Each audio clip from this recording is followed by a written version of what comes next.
Allez, bonjour à tous. Battle Rangers 1988, Data East. Ce titre avait un autre nom dans le reste du monde, c'était Bloody Wolf. Ensuite, il y a eu un portage 2 ans après sur la PC Engine. Il y a eu un petit peu d'upgrade au niveau graphique et puis au niveau sonore. Allez, revenons à ce titre d'arcade de Data East. Alors, ce titre est jouable à 2, donc 2 joueurs, comme on peut voir dans la démo du titre. Allez, je mets quelques pièces, c'est parti. Hop, alors l'objectif du titre, c'est de sauver le président qui a été kidnappé, on peut le lire là. Allez, c'est parti. Scène 1, tourne. Alors, donc on peut tirer dans les 8 voies du possible avec le stick. 3 boutons, un saut, un tir et un grenade ou un autre accessoire. Voilà. Alors, ce qui faisait la particularité de ce titre-là, c'est qu'on pouvait rentrer dans des petites salles. À l'époque, il était coutume d'avoir des jeux de guerre comme ça.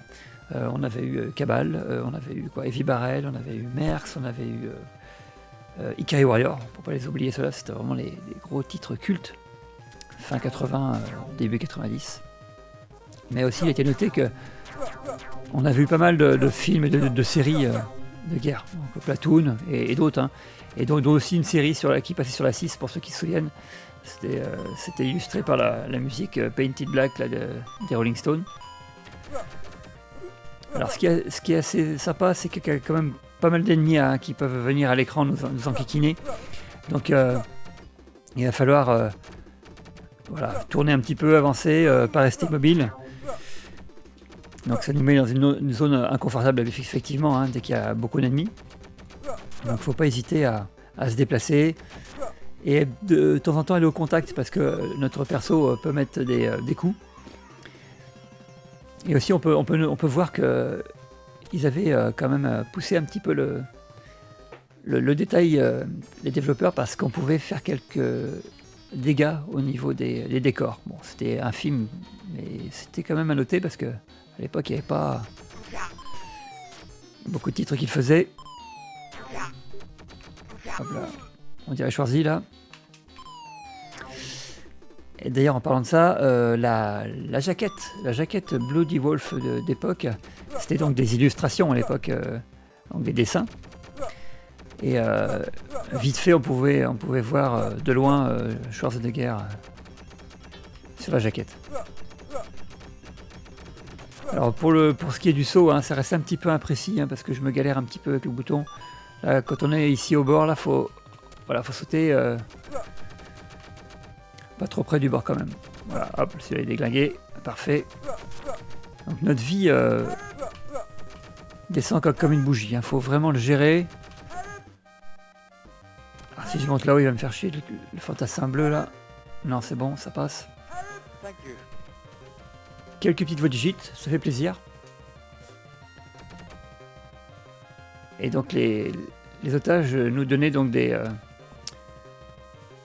accessoires supplémentaires, mais on avait quand même une quantité prédéfinie.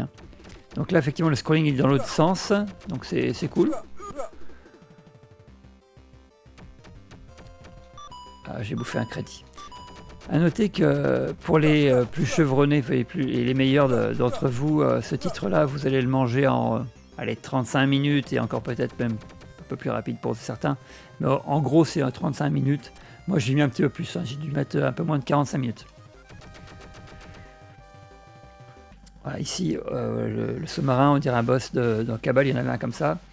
Et là, vite fait, ça peut faire penser à Shock Trooper.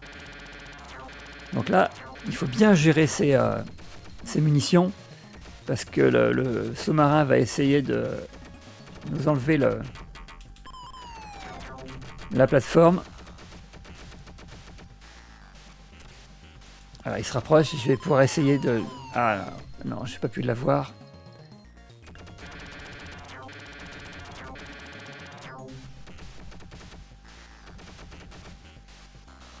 Voilà, il m'a un petit peu enfermé, je suis pas bien.